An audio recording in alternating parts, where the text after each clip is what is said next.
ಗಾಳಿ ಮಳೆ ಸ್ವಲ್ಪ ಜೋರಾಗಿದ್ದರಿಂದ ಸ್ವಲ್ಪ ಅಲ್ಲಿ ಕಡಲಿಲೆಲ್ಲ ಅವರು ಪ್ರದೇಶಕ್ಕೆ ಹೋಗೋದು ನಿಜ.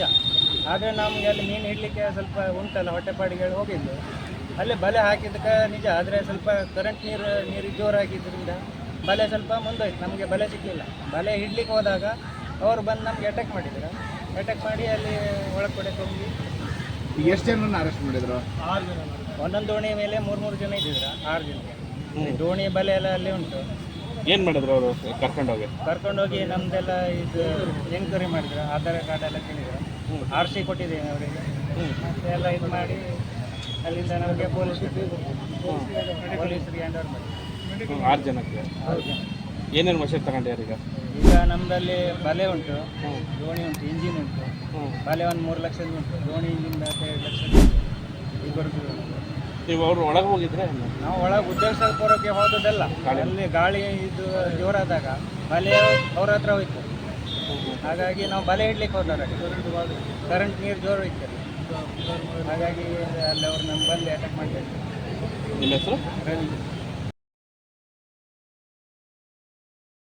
ಈಗ ನಾವು ಯಾವಾಗಿಂದ ನಿರಾಶ್ರಿತರಾಗಿರಲ್ಲ ಮೀನುಗಾರರು, ಈ 9 ಬೀಚ್ ಕಳ್ಕೊಂಡು ನಿರಾಶ್ರಿತರ, ಅವಾಗಿಂದ ನಮ್ಮ ಮೀನುಗಾರರ ಮೇಲೆ ಇಂಡಿಯನ್ ನೇವಿ ದಬ್ಬಾಳಿಕೆ ಮಾಡ್ತಾ ಬಂದಿದೆ. ಫಸ್ಟ್ ಬೈತ್ಕೋಲಿಂದ ಚೀಬಾಡ್ ಒಂದು ಸಣ್ಣ ಬೀಚ್ ಉಂಟು, ಅಲ್ಲಿ ಮೀನುಗಾರಿಕೆ ಹೋದ ಇಂಡಿಯಾವ್ರಿಗೆ ಅಲ್ಲಿ ಹೊಡ್ಲಿಕ್ಕೆ ಸ್ಟಾರ್ಟ್ ಮಾಡಿದ್ರು. ಅಲ್ಲಿಂದ ಸಿಮಿತ್ರಿ ಬೀಚ್ ಅವ್ರಿಗೆ ಸಂಬಂಧ ಇಲ್ಲದ ಬೀಚ್ ಅಲ್ಲಿ ಅಲ್ಲಿ ಮೀನುಗಾರಿಕೆ ಬಂದರೆ ಅಲ್ಲಿ ಹೊಡ್ಲಿಕ್ಕೆ ಸ್ಟಾರ್ಟ್ ಮಾಡಿದ್ರು. ಅಂಜಿದೀವಿ ಹೊರಗಡೆ ಅವ್ರಿಗೆ ಸಂಬಂಧಪಟ್ಟಿಲ್ಲ. ಅಲ್ಲಿ ಹರಿಯ ಮೀನು ಬಲೆ ಬಿಟ್ಟರು, ಅಲ್ಲಿ ಬಲೆ ಹರಿದು ಎಲ್ಲ ಮಾಡೋದು, ಬರೀ ಪ್ರತಿಯೊಂದು ದಬ್ಬಾಳಿಕೆದೆಲ್ಲ ಐತೆ. ಈಗ ನಿನ್ನೆ ಮೊನ್ನೆ 2 ತಿಂಗಳು ಇದ್ದು, ಈಗ 2 ತಿಂಗಳು ಮೀನುಗಾರಿಕೆ ಹೆಚ್ಚು ಆಳ ಸಮುದ್ರ ಬೋಟ್ ಎಲ್ಲ ಸ್ಟಾಪ್ ಆಗಿರ್ತದೆ. ಅದ್ರ ನಂಬಿಕೆಯಲ್ಲಿ ನಾವು ಇದೆ 2 ತಿಂಗಳು ನಮ್ಮದು ಇಲ್ಲಿ ಅಂದರೆ ಚಿಕ್ಕಪುತ್ತ ನಾಡ ದೋಣಿ ಏನಿರ್ತದೆ ಆ ಮೀನುಗಾರಿಕೆ ಅವಲಂಬಿಸ್ಕೊಂಡಿರ್ತದೆ ಪ್ರತಿಯೊಂದು ಕುಟುಂಬ. ಈಗ ಅದು ಪ್ರತಿಯೊಂದು ಕುಟುಂಬ ಅಲ್ಲೂ ಅವಲಂಬಿಸ್ಕೊಂಡಿರುವಾಗ ಅವ್ರದ್ದು ಏರಿಯಾದಲ್ಲಂತೂ ನಾವು ಮೀನುಗಾರಿಕೆ ಮಾಡ್ಲಿಕ್ಕೆ ಹೋಗಲ್ಲ. ಅಂದರೆ ಅವರು ಗ್ಯಾರಂಟಿ ಹೊಡಿತಾರೆ, ಅವಾಚ್ಯ ಶಬ್ದ ಮಾಡೋದು, ಬಟ್ಟೆ ಬಿಚ್ಕೊಳ್ಳೋದು, ಇದೇ ಕೆಲಸ ಮಾಡ್ತಾರೆ. ಅದರಿಂದ ಅದು ಹೆದರಿಕೆಯಿಂದ ನಾವು ಅಲ್ಲಿ ಒಳಗಡೆ ಮೀನುಗಾರಿಕೆ ಮಾಡ್ಲಿಕ್ಕೆ ಹೋಗಲ್ಲ. ಆದರೆ ಇವ್ರು ಹೊರಗಡೆ ಬಂದಾಗ ನಿನ್ನೆ ಏನೋ ಅಪ್ಪಿತಪ್ಪಿ ಏನಾಯ್ತು, ಅಲ್ಲಿ ಬಲೆ ಬಿಟ್ಟಾಗ ಸ್ವಲ್ಪ ಗಾಳಿಗೆ ಎಲೆಕ್ಟ್ರಿಕಲ್ ಫೋರ್ಸ್ ಹೆಚ್ಚಿತ್ತು ಸಮುದ್ರದ, ಅವಾಗ ಅವ್ರದ್ದು ಬಿಟ್ಟಿದ್ದ ಬಲೆ ಒಳಗಡೆ ಹೋಯ್ತು. ಅದು ಬಲೆಗೆ ಸುಮಾರು ಒಂದು 50,000 ರೂಪಾಯಿ ಆಗ್ತದೆ. ಅದು ಬಲೆಗೆ ಹಿಡ್ಲಿಕ್ಕೆ ಹೋಗ್ಬೇಕಂದ್ರೆ ನಾವು ಒಳಗಡೆ ಹೋದಾಗ ಇವರು ಅಕಸ್ಮಾತ್ ಅಲ್ಲೇ ಬಂದುಬಿಟ್ರು. ನಂತರ ಇವ್ರಿಗೆ 6 ಜನ ಮೀನುಗಾರರು ಒಳಗಡೆ ತಿಳ್ಕೊಂಡು ಹೋಗಿ ಅಲ್ಲೇ ಪಂಚನ. ಈಗ ನಮ್ಮ ಕಡೆ ಆಧಾರ್ ಕಾರ್ಡ್ ಇರ್ತದೆ, ಆ ಪಾಕಿ ದೋಣಿ RC ಇರ್ತದೆ, ಮತ್ತು ರೂರಲ್ ಸ್ಟೇಷನಿಗೆ ಬಂದ್ಕೊಂಡು ಹೊರಗಡೆ ಬಿಡಿಬೋದು. ಅವರು ನಿಮ್ದು ಇನ್ಕ್ವೈರಿ ಹೋದ, ಇವರು ಲೋಕಲ್ದವ್ರು ಹೋದ ಇನ್ಕ್ವೈರಿ ಮಾಡ್ಬೋದು. ಈಗ ನಮ್ಮ ದೇಶ ಪರಿಸ್ಥಿತಿ ಹೇಗೆ ಉಂಟು, ಯಾರು ಬರ್ತಾರೆ ಅಂತ ಹೇಳಿ ಅವ್ರದ್ದು ಏನು ಇನ್ಕ್ವೈರಿ ಮಾಡ್ತಾರೆ ಅವ್ರು ಮಾಡಲಿ. ಆದರೆ ಆಧಾರ್ ಕಾರ್ಡ್ ಇರ್ತದೆ. ಈಗ ಅಕ್ಕಪಕ್ಕದಲ್ಲಿ ಮೀನುಗಾರ ಹೌದಾ ಎಲ್ಲ ಇನ್ಕ್ವೈರಿ ಮಾಡಿ. ಆಧಾರ್ ಕಾರ್ಡ್ ಇರ್ತದೆ, RC ಬುಕ್ ಇರ್ತದೆ. RC ಬುಕ್ ಹೇಳಿದ್ರೆ ರಾಜ್ಯ ಸರ್ಕಾರದ RC ಬುಕ್ ಇರ್ತದೆ. ಅದರಲ್ಲಿ ಒಂದು ಆ ಬೋಟಿಗೆ ಓನರ್ ಹೆಸರು ಇರ್ತದೆ, ಅವ್ರದ್ದು ಎಲ್ಲಿಯವರು ಅಂತೇಳಿ ಹೆಸರು ಇರ್ತದೆ. ಅದು ಇನ್ಕ್ವೈರಿ ಮಾಡ್ಬೋದು. ಏಕಾಏಕಿ ಬಲೆ ತಂದು ಸೀಜ್ ಮಾಡೋದು ಮತ್ತು ಓಟ್ರು ಮಾಡೋದಾದರೆ 2 ಲಕ್ಷ 3 ಲಕ್ಷ ಒಬ್ಬ ಮೀನುಗಾರ ಎಷ್ಟು ಸಂಘದಿಂದ ಸಾಲ, ಮತ್ತು ನಮ್ಮದು ಮನೇಲಿ ಮಹಿಳೆಯರು ಇರ್ತಾರೆ, ಅವರು ಬಂಗಾರ ಎಲ್ಲ ಅಡುಗೆ ಇಟ್ಕೊಂಡು ನಾವು ಪಾತಿ ದೋಣಿ ಎಲ್ಲ ಮಾಡ್ತೀವಿ.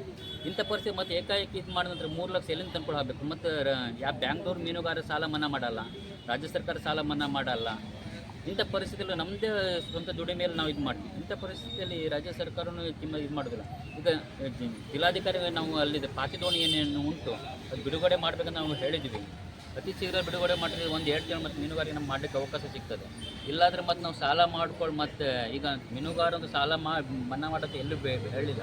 ಆದರೆ ಜಿಲ್ಲಾಡಳಿತ ಒಂದು ಸ್ವಲ್ಪ ಅದು ಮಾನ್ಯತೆ ಇದ್ರಷ್ಟಲ್ಲ, ಪಾತಿ ದೋಣಿ ಮತ್ತು ಫಿಶಿಂಗ್ ಬಲೆ ಏನು ಉಂಟಲ್ಲಿ ಆ ಬಲೆ ಬಿಡುಗಡೆ ಮಾಡ್ಕೊಂಡು ಮತ್ತು ಮುಂದಿನ ಮೀನುಗಾರ ಉಪಜೀವನಕ್ಕೆ ಅವಕಾಶ ಮಾಡ್ಕೊಳ್ಬೇಕು ನಾವು ಕೇಳ್ಬೋದು. ಪೊಲೀಸರು ಏನು ಹೇಳ್ತಾರೆ? ಸ್ಟೇಷನ್ ಪೊಲೀಸರು ನಮ್ಮದು ಮೀನುಗಾರ ಪರ ಇಲ್ಲ ಕೇಸ್ ಮಾಡಂತ ಕೂತಿದ್ರು. ಆದರೆ ನಮ್ದು ಇಲ್ಲೇ ಲೋಕಲ್ ಪೊಲೀಸ್ ಆಗಲಿ, SP ಸರ್ ಆಗಲಿ ಪ್ರತಿಯೊಬ್ಬರು ಮೀನುಗಾರ ಮೇಲೆ ಒಂದು ಸ್ವಲ್ಪ ಇದು ಮಾಡಿ, ಇವರು ಮೀನುಗಾರ ಇದು ಮತ್ತು ಎಲ್ಲ ಹೋಗೋದಿಲ್ಲಲ್ಲ, ಇದ್ರ ಮೇಲೆ ಡಿಪೆಂಡ್ ಆಗಿರ್ತಂತ ಅವರು ವ್ಯಾಪಾರ ಮಾಡಲಿಕ್ಕೆ ಎಲ್ಲೂ ಹೋಗಲಿಲ್ಲ. ನಮ್ಮ ಮೀನುಗಾರ ಕುಳಿಸ್ಕೊಳ್ಳಿ ಬೇಗ ಇದು ಅಧಿಕಾರಿಗಳು ಮಾತಾಡೋಂಥ ಅವಕಾಶ ಮಾಡಿಕೊಟ್ರು.